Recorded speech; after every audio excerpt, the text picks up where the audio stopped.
I guess you have to believe that those four principles do have some vector pointing to a limited function of government. Is that accurate? Absolutely right. Well, that's the subsidiarity principle in particular.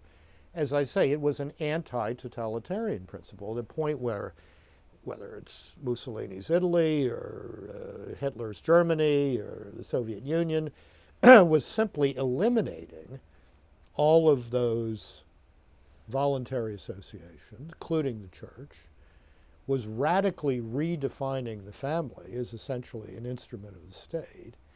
Principle of subsidiarity says you cannot have just the state and the individual. This is a prescription for tyranny. And it's also a prescription for immature individuals. Yeah, yeah, it is. And, the subsidiary principle had been taught to me in business for 30 years before I had a name for it, because it's basically the principle that you take a decision, every good decision that you need made, push it down as far in the organization as you can possibly push it. That makes your organization much better in every way, much more efficient in every way, much more nimble in every. It's just and it makes the way your to run people it. more responsible. It makes lives better. Because they can it own makes the decision. It makes the world better, Yeah. And that's why you can't ever put Nazism, communism, fascism.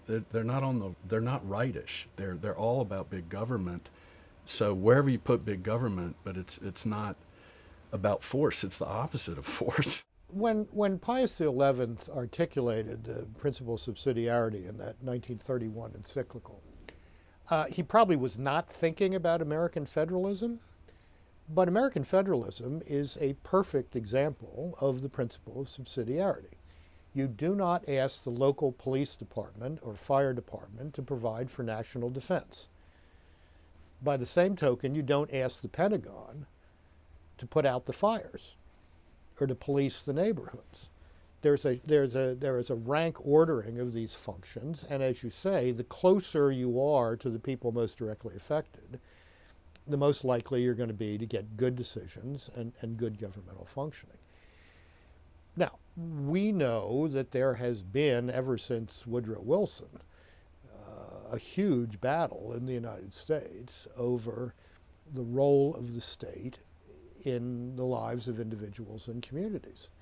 And that continues well into the 21st century, and it's one of the defining issues of American public life today.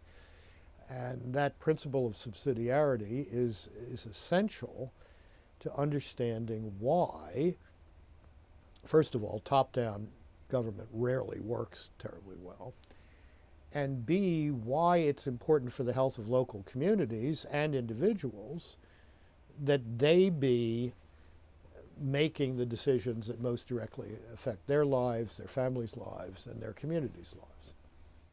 Yes, and we're making hopefully a long-term bet in this country and in the West versus China that we're right and they're wrong about that principle is one of the major differences.